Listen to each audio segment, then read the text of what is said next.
반갑습니다. 2025년 4월 22일 화요일입니다. 부스TV 서정구 대표 무방 시작하겠습니다. 오늘은 목소리 상태가 좀 원래 안 좋지만 오늘은 좀 더 안 좋으니까 이해를 좀 해주시길 바랍니다.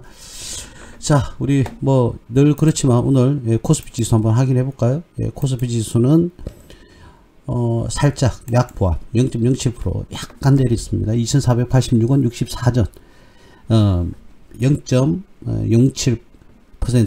그러니까 1.78포인트가 내리는 그런 날이었고요. 뭐 거의 보합세라고 봐야 되겠죠. 약보합이었고요. 코스피는 강보합입니다. 0.09% 오르는 강보합. 어쨌든 오늘은 뭐 코스피든 코스닥이든 보합세를 면치 못했습니다. 어제와 뭐 이틀 전에 다우지수는 제법 큰 폭으로 이렇게 하락을 했는데 우리나라 주식시장은 지금 이제 횡보 구간에 살짝 들어가 있는데 뭐 어제와 오늘 이틀 동안 죄송합니다. 거의 비슷한 그런 주가를 보이고 있습니다. 큰 변동이 없이 옆으로 조금 흐르는 그런 모습을 좀 보여주고 있네요. 어쨌든 뭐 트럼프와 시진핑 중국과 미국의 어떤 관세 전쟁에서 우리는 이 고래 싸움에 새우등 터지게 생겼는데 잘 아무쪼록 잘 마무리가 되어 가지고 전 세계의 경제 상황과 이러한 상황들이 정상적으로 조금 돌아갔으면 좋겠다. 빨리 또 좀 그런 날이 왔으면 좋겠습니다. 자, 요즘 뭐 대선 조기 대선이 시행되면서 말들이 되게 많죠. 저는 한 번도 말씀드리지만 공개 방송에서는 대선주에 대해서는 언급하지 않겠습니다. 제가 별도로 어떠한 그 뭐라고 해야 될까 커트를 적용을 시켜서 이 무방에서는 대선주에 대해서는 이야기는 하지는 않겠습니다. 제 그 대선주 이야기를 듣고 싶으신 분들은 뭐 우리 유료 회원들한테는 이렇게 말씀을 드리고 또 이전에 대선 관련해서 그죠 어떤 강연에 참석하신 분들은 별도로 제가 서비스를 제공하고 있습니다. 자, 오늘 보셔야 될 것은 그래서 저한테 많은 분들이 질문을 하세요. 대선주에 대해서 얘기를 안 해주시냐 이런 분들이 계신데 대선주는 뭐 제가 직접적으로 이 방에서는 여기서는 언급을 하지 않으니까 그 부분 참고하시기 바라고요. 우리가 일반적으로 보면 요즘 여러분들이 트럼프가 어떻게 미국 정권을 잡으면서 코인주가 조금 많이 휘둘렸죠. 그죠? 뭐 급등하다가 급락하다가 이렇게 코인을 강조를 했으니까 아무래도 자, 근데 오해를 하시는데 오늘 제가 이렇게 방송을 하는 것은 코인 같지만 코인이 아닙니다. 여러분들이 알고 계시는 그런 코인이 전혀 아닙니다. 오늘은 CBDC라는 토큰 관련주입니다. 이 토큰이 뭐냐면은 일반적으로 CBDC는 중앙은행이 발행하는 디지털 화폐를 말합니다. 중앙은행이 발행하는 디지털 화폐죠. 즉 말하자면 우리나라는 중앙은행이 한국은행이잖아요. 그죠? 한국은행이 만든 디지털 돈이다. 자, 그래서 우리가 보통 일반적으로 음식을 살 때는 신용카드를 이용한다든지 또는 뭐 체크카드를 이용하지 않습니까? 자, 그렇게 되면 아무래도 금융사가 붙어야 되죠. 신용카드 같은 경우는 신용카드사가 붙어야 되고 체크카드도 은행이라든지 각 금융기관들이 붙어야 돼요. 자, 그런데 오늘 말씀드린 CBDC는 뭐냐면은 한국은행에서 발행하는 토큰이라고 그랬잖아요. 제가 예를 들어서 뭐 음식을 사 먹겠다. 자, 그럼 제가 그냥 결제를 하면 그 토큰이 제 계좌에 들어가 있단 말이죠. 그럼 제 계좌에 들어가 있는 토큰이 음식점 사장님 계좌로 그 토큰이 들어가는 거죠. 그래서 이 토큰이 유통하는 거예요. 그러니까 말 그대로 우리가 일반적으로 알고 계시는 그 화폐하고 똑같은 거죠. 종이화폐가 아니라 일반적으로 똑같은 전자화폐다. 이렇게 생각을 하시면 되겠습니다. 그러니까 디지털 화폐다. 이 말이 더 정확하겠죠. 그래서 일반적으로 오늘은 코인주가 아닙니다. 디지털 화폐 관련주입니다. 디지털 화폐. 즉 한국은행에서 발행하는 디지털 그 화폐다. 그렇게 보시면 되겠습니다. 뭐 스테이블 코인이라고 하죠. 스테이블 코인.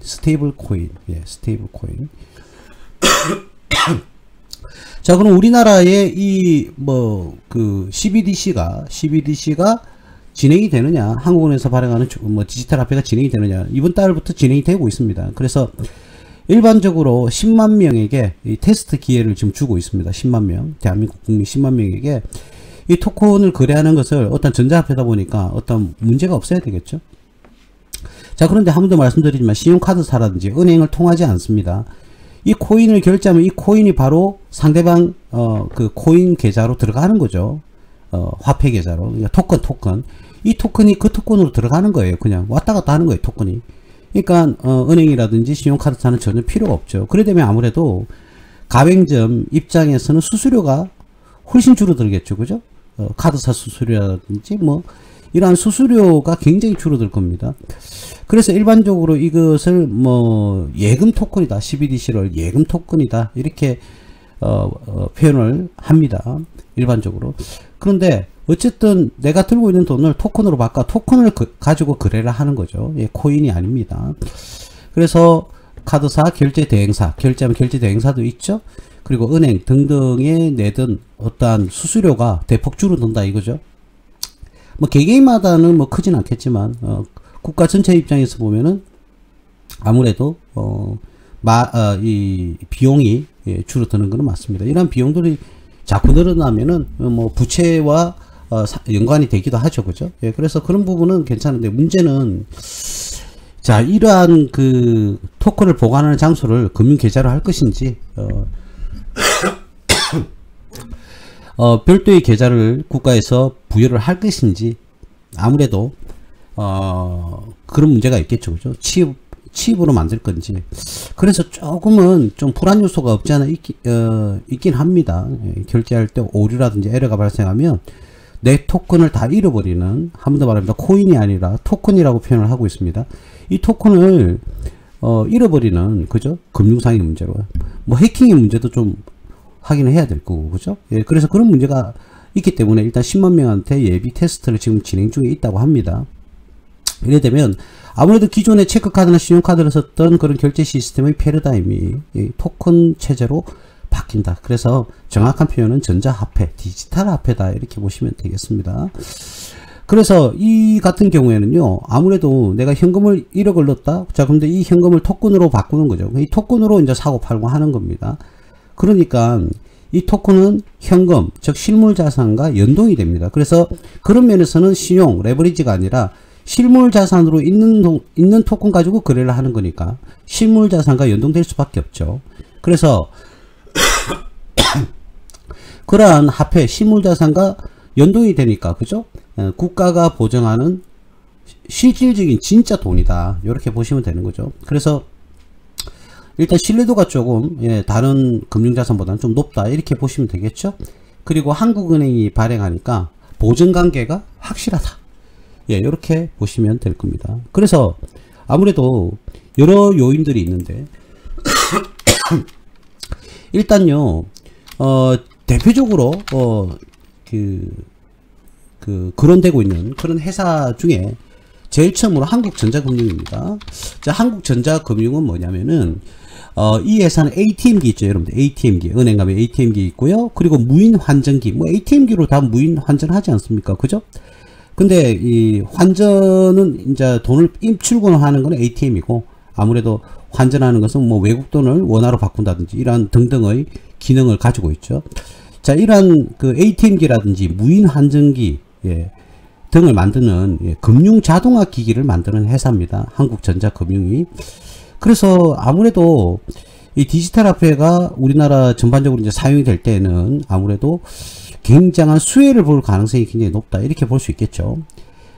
그래서 대표적으로 이 한국전자금융은 디지털 화폐의 테마주로서 가장 제일 첫 번째로 가장 먼저 거론되는 그런 기업이다 이렇게 보시면 되겠습니다.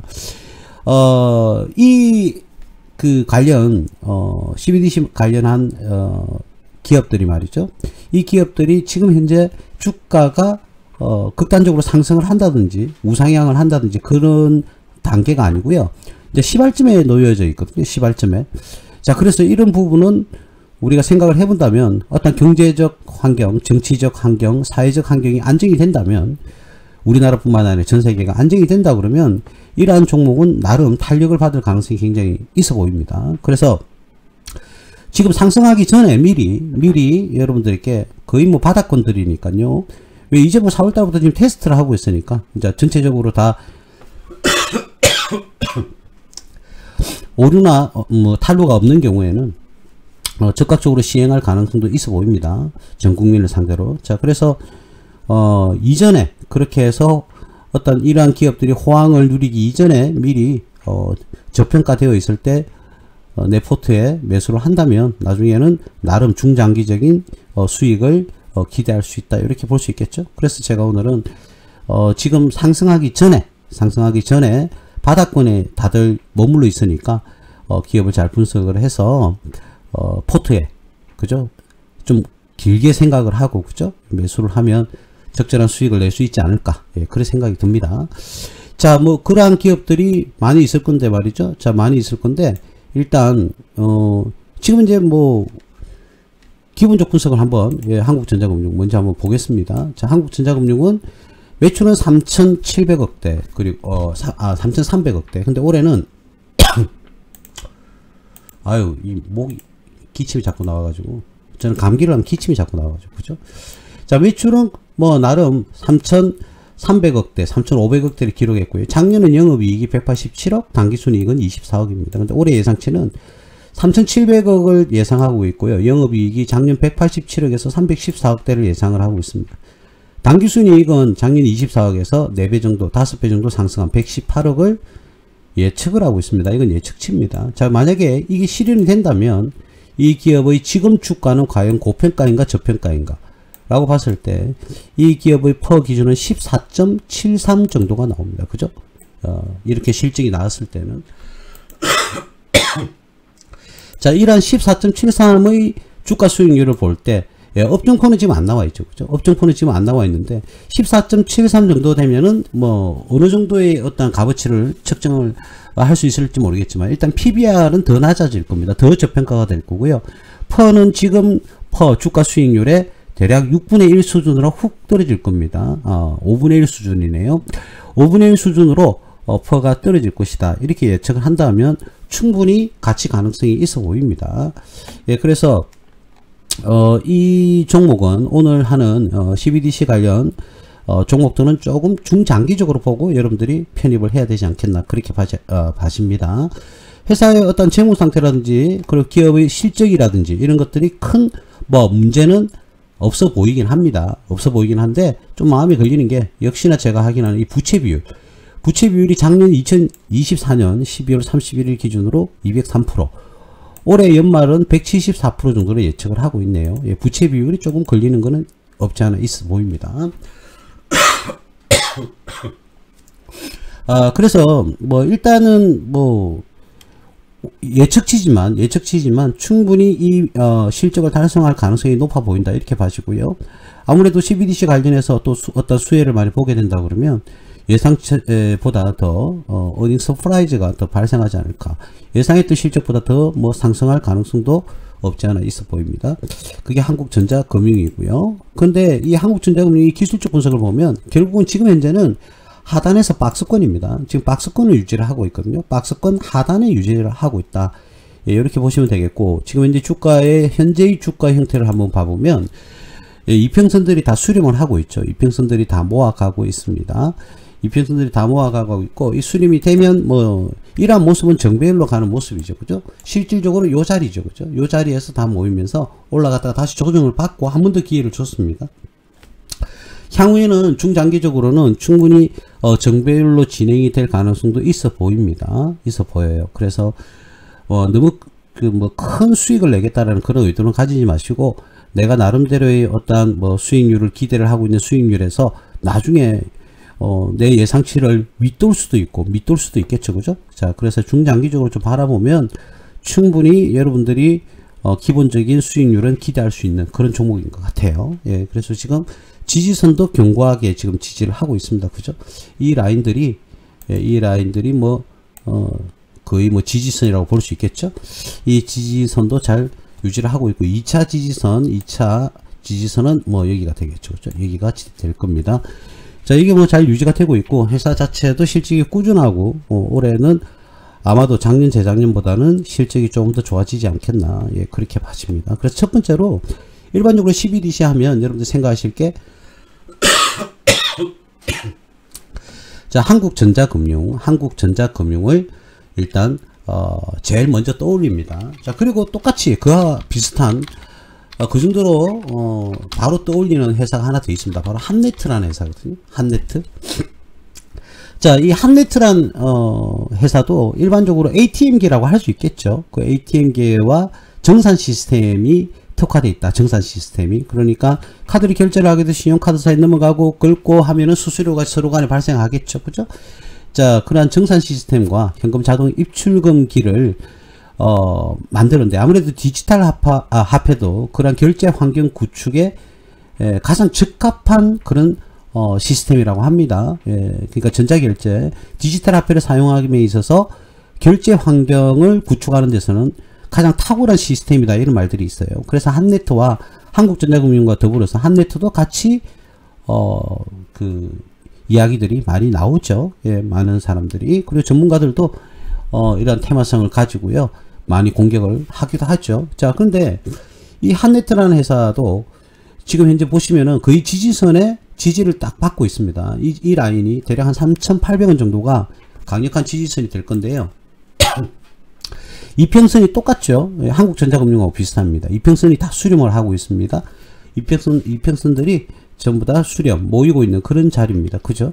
자, 그래서 차트가 거의 지금 현재의 모습은 앞에 있는 한국전자금융과 이 회사는 별 차이 없이 거의 좀 비슷하다.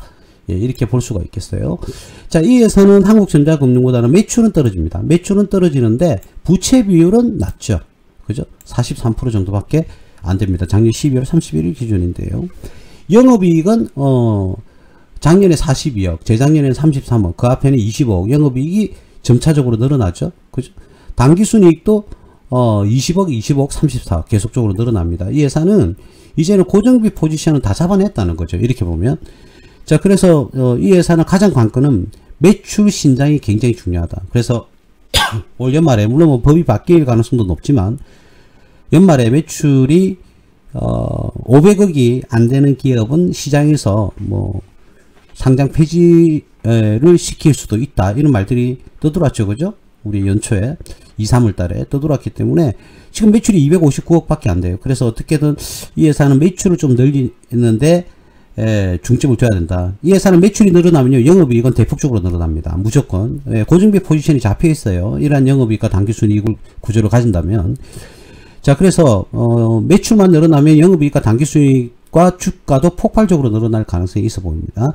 단, 이 500억이 안 되니까 빨리 어떤 대책을 마련해야 되지 않겠나. 물론 뭐 500억이 안 되더라도 상장 유지를 하겠다, 다시금 복원할 수도 있겠죠. 그죠? 자, 그러나 어쨌든 매출을 좀 극대화시켜 버리면 이 회사는 충분히 지금보다는 몇 배나 더 성장할 수 있는 그런 기업으로 보입니다. 뭐 ROE도 뭐 만족할 만한 수준은 되고요. 자, 작년 기준에서 퍼가 15 정도 되는데 지금 현재 한번 볼까요? 자, 지금 현재 기준이 퍼가 14.05인데 업종 퍼는 18.1입니다. 나름 저평가고 PBR은 적절한 수준이고요. 배당 수익률이 4.32%입니다. 이게 아무래도 이 배당일이 큰 이유는 통신 관련주다 보니까 그런 것 같아요. 통신 관련주에 들어가니까 이 업종이. 자, 그래서 이 회사는 뭐 주가, 그죠? 주가 벤 사업이라고 하죠. 벤 사업이라고 하는데, 이 현금 자동 지급기하고 무인 자동화 기기, 자, 이런 것들의 현금 정산 관련, 그죠? 정산 관련 사업을 시스템을 한다. 그래서 뭐 백화점, 뭐 편의점 할 거 없이 다 있죠. 지하철역에도 있고, 그죠? 예, 그래서 이게 뭐 당장 사라지거나 그런 게 아니고 오히려 더욱더 디지털 화폐가 나오면 그런 시스템을 구축함에 있어서 충분한 어떤 그 매출을 발생시킬 수 있는 여력이 충분하다. 자, 단지 제발 좀 매출만 조금 더 올라주면은 괜찮겠다. 그래서 지금 기본적 분석에서도 큰 문제가 없어 보이고요. 그리고 ROE, 부채비율, 유보율 등등이 모자람이 없다. 단 매출액은 상승시켜야 된다. 매출액 그것만 상승시키면 모든 것이 해결될 것으로 보이고요. 기술적 분석에서도 저점을 기록을 하면서 이평선이 다 수렴을 하고 있습니다. 그렇죠? 예, 그래서 지금 라인 떨어지는 속도를 한번 볼까요? 속도. 제가 늘 말씀드렸잖아요. 그죠? 이렇게 떨어지고, 자, 이렇게 떨어지고. 예, 하방 경직이 왔죠. 이러한 경직성이 온다는 것은 여러분들한테는 나름대로 기업이 적절한 이익을 내고 재무 건전성만 가지고 있다면 투자 적격이다 할 수 있겠죠. 예, 그런데 뭐 투자의 판단은 본인들이 직접 하시는 거니까 학습하신 대로 예, 하방 경직이 왔습니다. 앞에 있던 한국전자금융도 마찬가지고. 자, 그래서 하방 경직이 왔기 때문에 충분히 이평선도 수렴을 하고 있습니다. 그죠? 자, 그래서 충분히 이 투자해 볼 만한 그런 회사 중에 하나다. 예, 이렇게 볼 수 있겠죠. 자, 그 다음 세 번째 회사를 보시면요. 로지시스라는 회사가 있습니다. 자, 로지시스 회사. 자, 로지시스는 은행용 단말기, 그죠? 그리고 금융 자동화 장비를 전문적으로 만들고 있다. 그래서 이 로지시스는 금융 자동화 장비이기 때문에요. 어떻게 보면 디지털 화폐하고 완전 직격탄입니다. 디지털 화폐가 이게 없으면 안 돌아갈 겁니다. 그죠? 그래서 금융 자동화 장비는 앞에 뭐 ATM기라든지 뭐 이런 것들, 앞에서 말하는 한네트라든지 한국전자금융도 마찬가지지만 이 회사가 만들고 있는 이 제품 자체가 디지털 화폐를 사용을 위한 기본 요건이거든요. 그래서 이 회사도 CBDC와 굉장히 관련성이 높다 이렇게 봐야 되겠죠. 테마성이 더 크다 이렇게 볼 수가 있겠습니다. 그래서 필수 파트너십을 구현하지 않겠나. 한국 국가정부로부터, 그죠? 한국은행과 그렇게 진행이 되어 갈 것으로 보입니다. 자, 근데 기술적 분석 먼저 보면요, 뭐 똑같잖아요, 그죠? 앞에 회사하고 역시 이렇게, 그죠? 가고 또 이런 식으로 가고, 이 역시 하방 경직이 왔죠. 그리고 똑같은 게 또 뭐냐면 이평선 수렴을 다 하고 있습니다, 그죠? 똑같잖아요. 앞에 두 개 회사하고요. 자, 이평선을 수렴을 하고 있습니다. 이런 라인 때, 그죠? 자, 이러한 것들이 나름대로 충분히 투자할 수 있는 기회가 되는 겁니다. 그죠? 예. 그래서 이게 장기적으로 옆으로 돌리면 이제 정배열로 바로 돌아설 수도 있어 보입니다. 기술적 분석에서는 큰 문제가 없어 보이고요. 자, 기본적 분석을 한번 보시면은 작년에요, 매출이 300억대에서 429억으로 껑충 뛰어 올랐어요. 자, 그래서 영업이익도 어떻게 됩니까? 5억에서 24억, 당기순이익도 5억에서 24억. 자, 이 회사는 영업이익과 당기순이익의 차이가 거의 없죠. 이렇다는 것은 이 회사는 예, 부채는 있다 하더라도 이자를 동반하는 부채가 거의 없다는 소리겠죠. 부채 비율도 54.69% 정도밖에 안 됩니다. 자산은 290억이고요. 부채가 102억 정도 되고요. 자본금은 48억입니다. 현재까지 뭐 자본 잠식하고는 관련이 없고, 이 회사도 좀 전에 말씀드렸던 한네트였습니까? 그 기업과 똑같이 이 회사는 매출을 조금 더 끄집어 올려서 500억대 이상으로 좀 돌파를 해야 되지 않겠나. 근데 꾸준히 지금 매출이 3년 동안은 상승을 지금 하고 있거든요. 그래서 그 이전에 한번 볼까요? 그 이전에 한번 보면 한번 볼까요? 그렇죠. 329억, 340억, 328억, 360억, 그리고 작년에는 429억. 예, 이 회사는 일반적으로 봤을 때 330억이 예, 손익분기점이 아닌가 그렇게 봐집니다. 그래서 330억만 넣으면 충분히 이익을 구현을 할 가능성이 높다. 자, 그런데 일단 이 회사도 매출을 500억대를 좀 돌파를 해야 되겠죠. 아무래도 확실한 건 아니니까, 그죠? 자, 부채 비율도 높은 수준이 아니고요. ROE 수준도 상당히 높은 수준에 들어갑니다. 9와 13.50으로 나오죠. 자, PBR은 1.45 정도 됩니다. 뭐 적절한 수준이라고 볼 수 있겠고요. 작년 기준의 퍼는 11.28이다. 자, 근데 현재는 12.73이고요. 업종퍼는 718.5인데 이거는 뭐 100이 넘어가면 큰 의미가 없고요. 어쨌든 퍼 기준으로 일반 기준 퍼를 기준으로 한다 하더라도 높은 수준의 퍼가 아니다. 즉 말하자면 저평가 구간에 들어갈 수가 있다. 지금 가격대는 그렇게 충분히 봐집니다. 그래서 여기서 여러분들이 하나 좀 봐줘야 될 게 뭐냐면, 자, 이 기업 로지시스는요, 주주 현황을 보시면 55.01% 한국 컴퓨터 지주가 보유를 하고 있어요. 이렇게, 예, 이렇게 거의 뭐 자회사격이라고 보면 되겠죠. 자, 그래서 주주는 한국 컴퓨터 지주가 만들고 출자를 해서 지분을 많이 들고 있습니다. 55%였죠? 예, 55%. 예, 들고 있다. 이 점을 여러분들이 보시면 조금 더 뭐 안정성이 있지 않겠나 그렇게 봐지고요. 뭐 한국 컴퓨터 지주가 무조건 좋다 뭐 나쁘다 이런 말이 아니고, 자, 어떤 변동성은 좀 낮으니까. 그래서 이 회사는 뭐 재무상태, 기업 경영 이런 부분에 대해서 재무제표상에 큰 문제는 없어 보입니다. 자, 그리고 한 번 더 말씀드리지만 이 회사는 앞에 한네트와 더불어서 이 회사는 무조건 매출을 일단 더욱더 발생을 시켜야 된다. 예, 그게 가장 급선무입니다. 다른 뭐 일반 기업들마다 급선무가 부채가 너무 많으면 부채를 차감시켜야 되고, PBR이 너무 높으면 낮춰야 되고, 그죠? 유보율이 너무 낮다 그러면 높여야 되고. 근데 이 회사는 어떻게 보면 뻔한 말이겠지만 매출을 끄집어 올리는데 가장 혈안이 돼야 될 것 같아요. 매출을.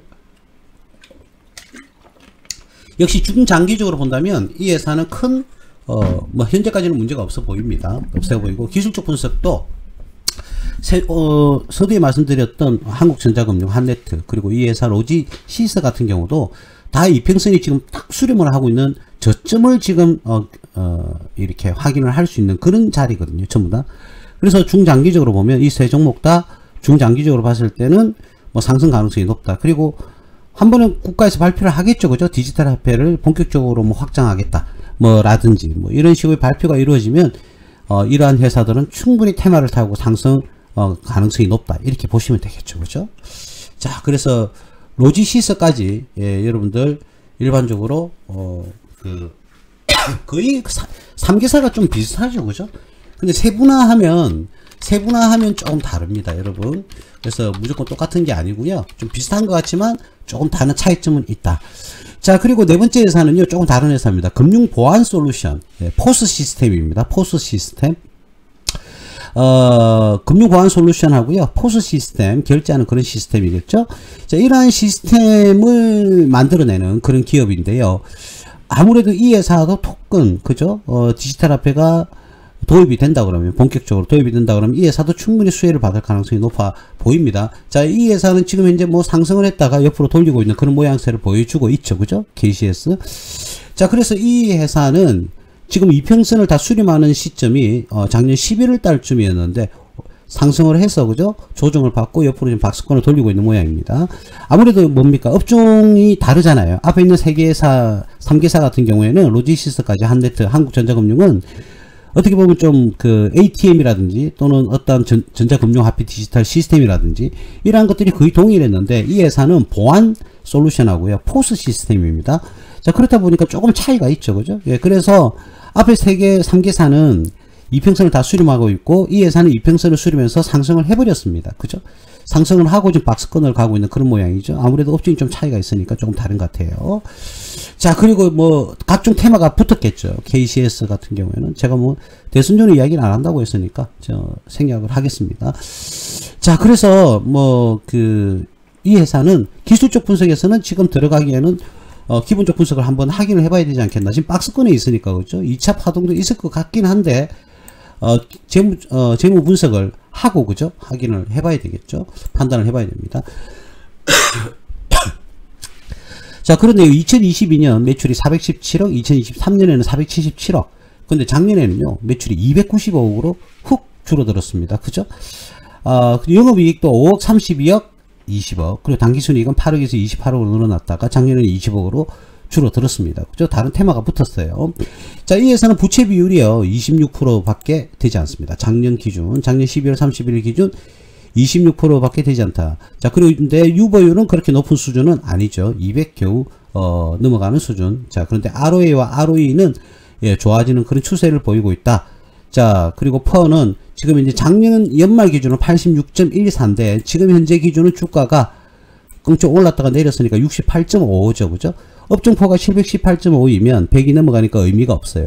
자, 그래서 퍼는 68.5. 상대적으로는 뭐 낮지만 이 업종포는 의미가 없으니까 그냥 기본적으로 봤을 때는 아직까지 퍼 가격은 높은 수준이다. 한번 조정 받아야 되겠죠.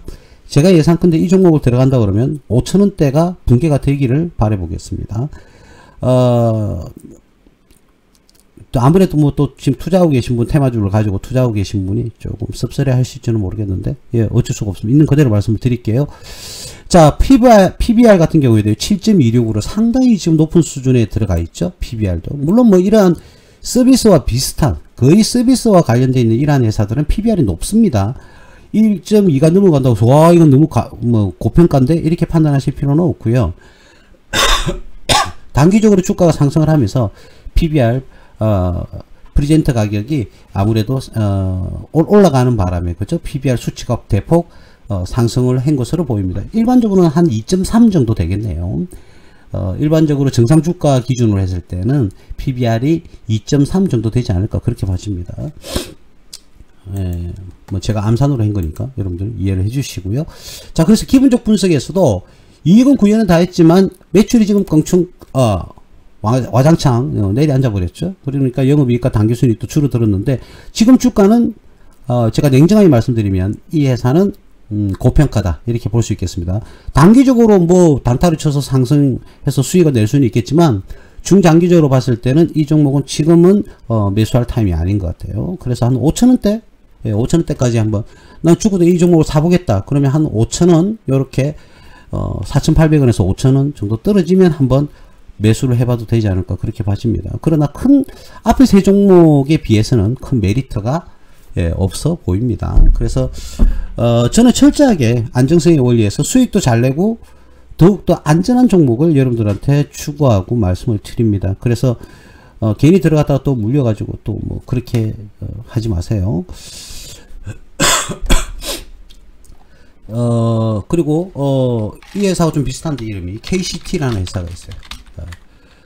여러분들 KCT 회사는 뭐냐면 이 종목도 이평선이 수렴을 하고 있죠. 이 회사는 여러분들이 늘 쓰시는 교통카드 있죠. 교통카드 단말기를 만들어내고요. 자, 포스 시스템도 만들고 디지털 결제 시스템도 만들 수 있는 기술력을 확보하고 있습니다. KCT가. 이 회사도 테마성이 상당히 예전에 컸는데 지금은 주가가 다 내려앉아서 실질적으로 역시나 이 기업도 뭐 하반 경직이 왔죠. 하반 경직이 왔고요. 그리고 지금 근래에 이평선을 올라가면서 수렴을 다 하고 있습니다. 이렇게 보니까 이평선 수렴을 다 하고 있죠. 그죠?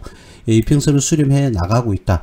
자, 기술적 분석에서는 뭐 손색이 없다. 그러나 반드시 기본적 분석이 이루어져야 되겠죠. 매출이 너무 작아요. 자, 2022년도에는 146억, 2023년에는 161억, 2024년 작년에는 117억으로 자그마치 44억대가 줄어들었습니다. 근데 영업이익도 11억 22억에서 작년에 16억으로 줄었고요. 재작년에 당기순이익 12억에서 9억으로 줄어들었습니다. 부채 비율은 57.27로 그래 높은 수준은 아닌데 매출 대비해서 이 부채 비율은 큰 의미가 없을 것 같습니다. 매출이 너무 작으니까. 자, 유보율은 뭐 300개 거의 가깝고요. ROE도 다른 회사에 비해서 조금 낮은 수준이죠. 수치가.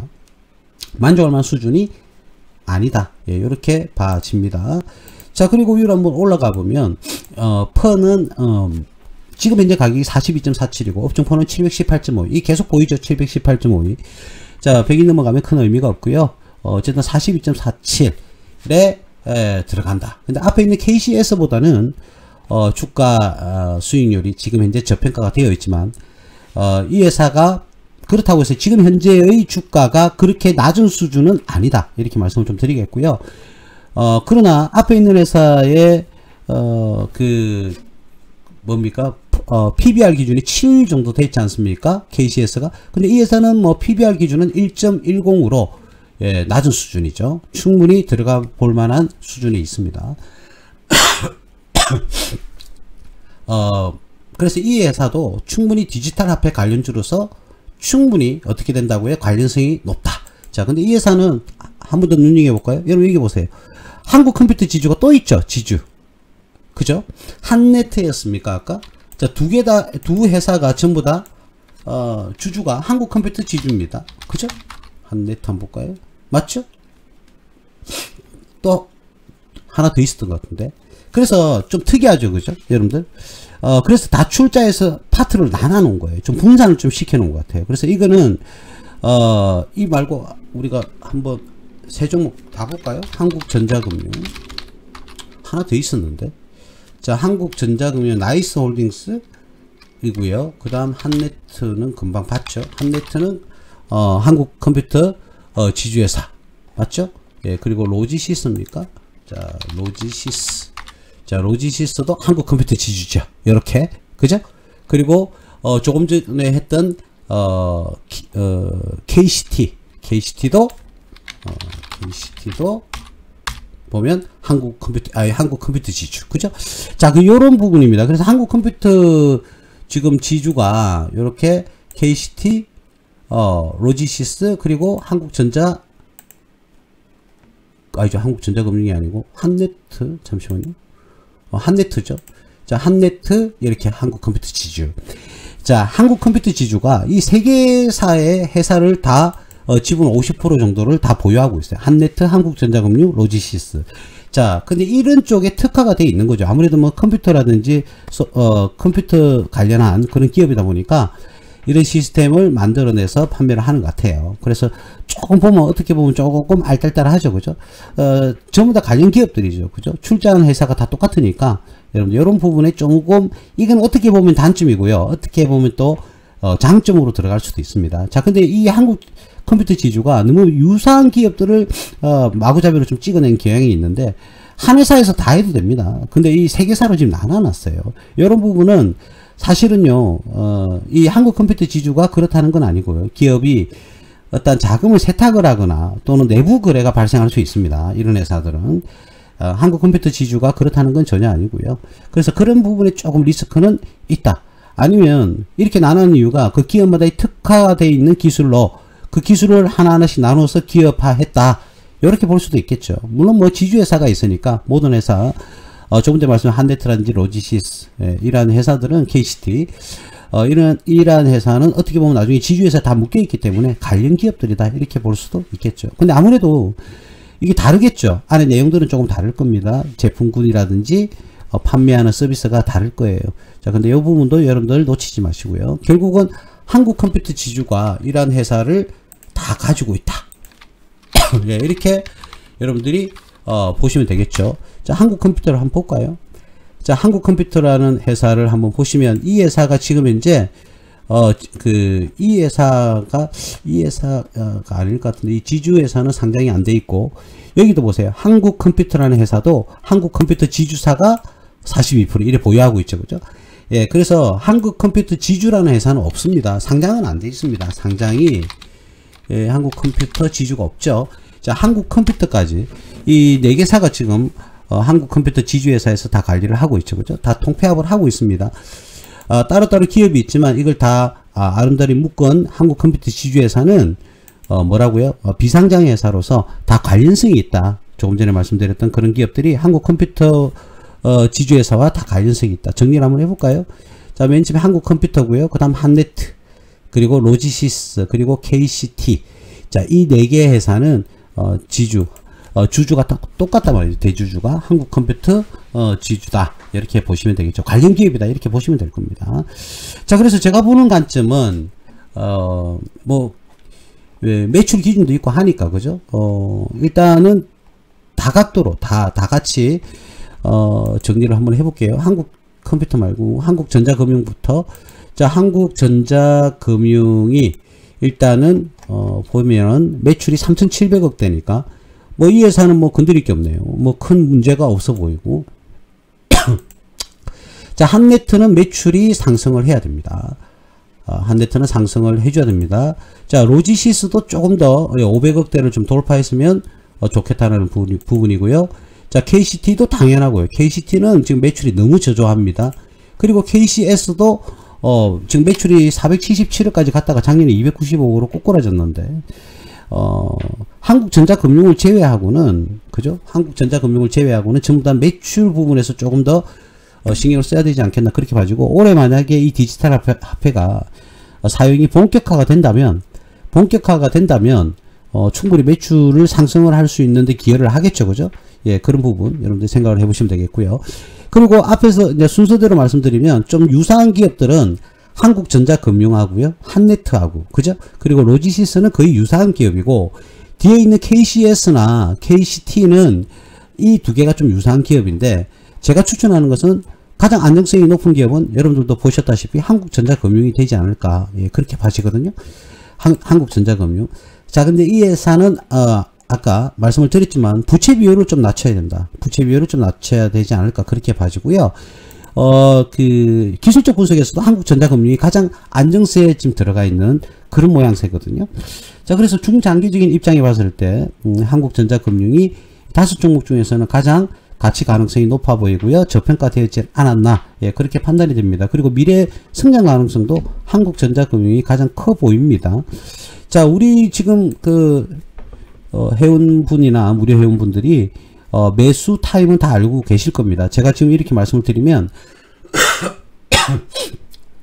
언제 매수해야 될지는 여러분들이 잘 알 거기 때문에 별다른 제가 말씀을 드리지는 않는데 그 규칙을 반드시 여러분들 지키셔야 됩니다.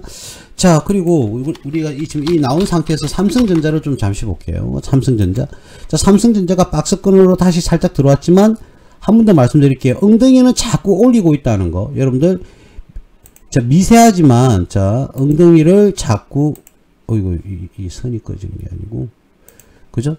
엉덩이를, 자, 바닥은 여기, 그죠? 그리고 여기, 그리고 여기, 그리고 여기, 그리고 지금 현재 바닥이라면 여기. 자, 엉덩이는 계속 들어 올리고 있습니다, 여러분. 자, 삼성전자는, 뭐, 이 종목을 못 믿으면 어떤 종목을 믿을 겁니까? 그래서 여러분들, 삼성전자 그 주식을 보유하고 계신 분들은 차라리, 예를 들어서 뭐 7만원, 8만원, 9만원 이럴 때 매수하신 분들은 추가적으로 더 사도 됩니다. 그래서 단가를 그냥 낮춰놓는 게 더 좋지 않겠나. 그렇게 봐집니다. 그럼 충분히 수익권으로 들어가지 않겠나. 그렇게 봐져요. 그런데 여러분들이 8만원대, 9만원대, 7만원대 들어갔을 때는 거금이 들어가 있으니까. 그죠? 금액이 많이 들어가 있으니까 여러분들이 추가로 산다 하더라도 이런 물타기 효과라고 합니까? 물타기 효과가 별로 없다 보니까 여러분들이 돈 더 손실이 날 수 있으니까 안 살란다. 뭐 이런 식으로 마음을 가지시면 안 됩니다. 한 주라도 더 사셔야 돼요. 그래서 조금이라도 단가를 더 낮춰놔야 돼요. 그러면 나중에는 수익 났을 때는 수익률은 별로 안 높지만 수량이 늘어나니까 수익금은 커집니다, 여러분. 그래서 여러분들이 이 숫자의 개념을 좀 잘 잡아주시면 되겠는데 수익률이 낮아도 수익금이 클 수가 있고요. 수익률이 높아도 수익금이 작을 수 있지 않습니까? 그건 결국 물량 아닙니까? 물량.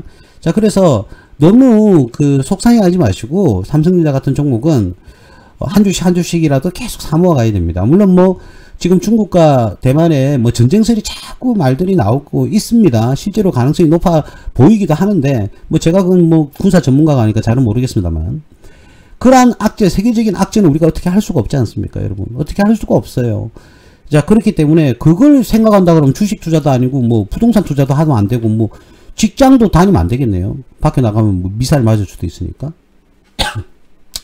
자, 그런 상황은 우리가 어쩔 수 없는 거예요. 우리가 불가항력이니까 그런 상황은 예외로 두고요. 그냥 일반적으로 이제 경제가 선순환을 가는 그런 상태라 그러면 지금 삼성전자는 한 주라도 더 사셔야 된다. 예. 다른 종목 사면은 뭐 예를 들어서 뭐 전쟁 나면 안 죽습니까? 아니, 종목이요. 다 죽죠. 다 떨어지죠. 뭐 방산업이나 조금 갈까? 그럴 겁니다. 그렇기 때문에 그런 어떤 불가항력인 요소는 생각하지 마시고 일반적인 요소에서 생각했을 때 삼성전자는 한 주라도 더 모아 가야 된다. 예, 이런 말씀을 좀 드리고 싶습니다. 자, 오늘은 뭐 여기까지 제가 준비된 것은 여기까지입니다. 그래서 오늘 방송은 여기까지 하겠습니다. 2025년 4월 22일 화요일 무수TV 서정구 대표였습니다. 감사합니다.